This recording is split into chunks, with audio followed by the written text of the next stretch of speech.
नमस्कार। लोक दर्पण पर प्रस्तुत है कहानी संग्रह 9 दिन 100 कहानी से एक और कहानी, जिसका शीर्षक है बोलते मुर्दे।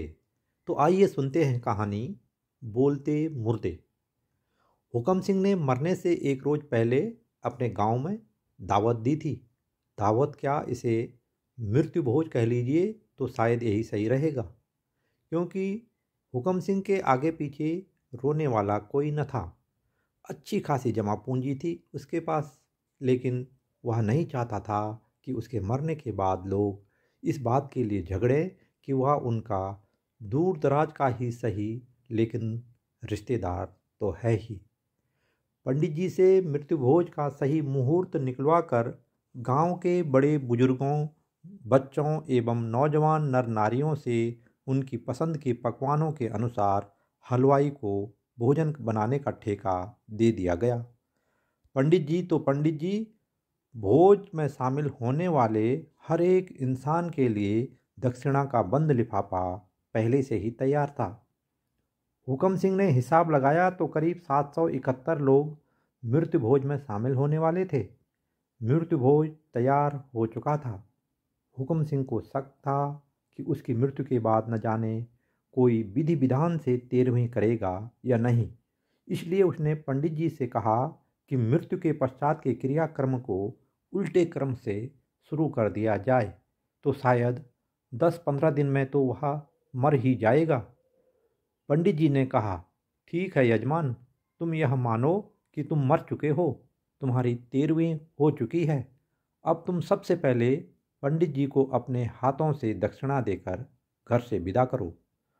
हुकम सिंह ने कहा, ठीक है, लो पकड़ो अपना दान दक्षिणा और यहाँ से चलते बनो।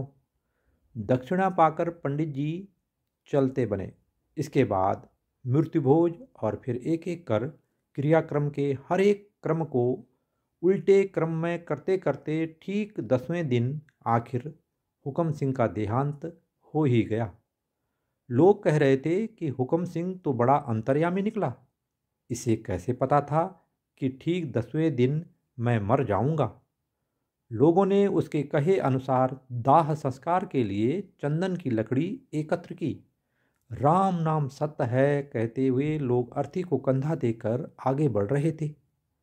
लोग हुकम सिंह के ऊपर फूल बरसा रहे थे कि तभी जनाजा गली के नुक्कड़ में रहने वाली राम प्यारी के घर से आगे बढ़ा। हुकम सिंह के जीते जी राम प्यारी के बारे में लोगों को यही शक था कि इन दोनों को बचपन से एक दूसरे से प्रेम था और जाति बंधन के कारण दोनों आजीवन कुंवारे ही रह गए। सभी यह जानते थे कि इनका यह प्रेम मानसिक और वाचिक ही है।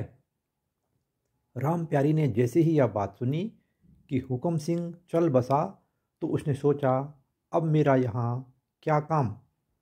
वह रोते हुए हुकम सिंह के शव के पास पहुंची और शव पर आखिरी फूल फेंकते ही राम प्यारी गस खाकर गिर पड़ी। हुकम सिंह की अर्थी कंधे पर ही थी कि किसी ने आवाज़ दी, अरे भाई, लगता है राम प्यारी भी चल बसी। यह सुनकर अर्थी में लेटे हुकम सिंह की मूर्छा मानो टूट पड़ी। वह चिल्लाते हुए बोला, राम प्यारी चल बसी? अरे मुझे नीचे उतारो, पहले अपनी राम प्यारी को आखिरी बार देख तो लूं। हुकम सिंह के चिल्लाते ही अर्थी डगमगाने लगी। मुर्दे के मुख से ऐसी आवाज़ सुनकर हर कोई घबरा गया। एक ओर मुर्दे को जमीन में रखने पर अपशकुन का भय और दूसरी ओर हिचकोले मारती हुकम सिंह की अर्थी। अर्थी को कंधा दे रहे लोगों ने अन्य लोगों को मदद के लिए पुकारा। इस खींचतान में कफन में लिपटा हुकम सिंह का चेहरा दिखाई देने लगा। हुकम सिंह ने लोगों को समझाते हुए कहा, अरे दुष्टों, जीते जी तो तुम हमारे प्यार में बाधा बनते रहे। अब जब हम एक साथ मरना चाहते हैं तो तब भी तुम्हें इसमें शकुन अपशकुन दिखाई दे रहा है। मैं कहता हूँ, मुझे नीचे उतारो, वरना मैं तुम्हें यह बात भी नहीं बताऊंगा कि मैंने राम दुलारी के लिए बनाए गए लाखों रुपए के गहने कहाँ छिपाए हैं। लालच बुरी बला होती है। लोगों ने सोचा अब तो राम दुलारी मर ही चुकी है, यह बूढ़ा भी न जाने 2-4 घड़ी में निपट ही जाएगा, इसलिए क्यों इस मौके को हाथ से जाने दें। आनन फानन में लोगों ने अर्थी को कंधे से नीचे उतारा। जैसे ही हुक्म सिंह के हाथ पांव खोले, वह बदन पर कफन के साथ ही राम प्यारी को देखने के लिए भागा। राम प्यारी के करीब पहुंचकर उसने उसे आवाज़ दी, राम प्यारी, अरे ओ राम प्यारी, देखो मैं हुक्म सिंह दूल्हे के बेस में तुम्हारे घर आया हूँ। ये देखो मेरे साथ बाराती भी हैं, चलो उठो, जल्दी से तुम भी दुल्हन के कपड़े पहनो। थोड़ी देर बाद लोग यह देखकर आश्चर्यचकित थे कि राम प्यारी भी सचमुच जिंदा हो चुकी थी। सामाजिक बंधनों को तोड़कर दोनों एक दूसरे से लिपट कर फूट फूट कर रो रहे थे।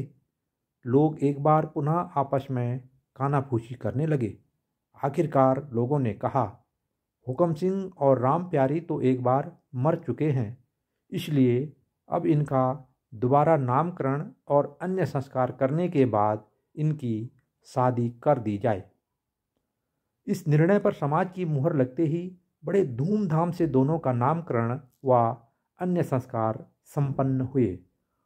हुक्म सिंह अब आत्माराम और राम प्यारी आत्मा देवी बन चुकी थी। शादी का मौका था, इसलिए बैंड बाजा और शहनाई भी बजी। साथ ही मेहंदी व घुड़चढ़ी की रस्म के साथ फेरे भी पड़े।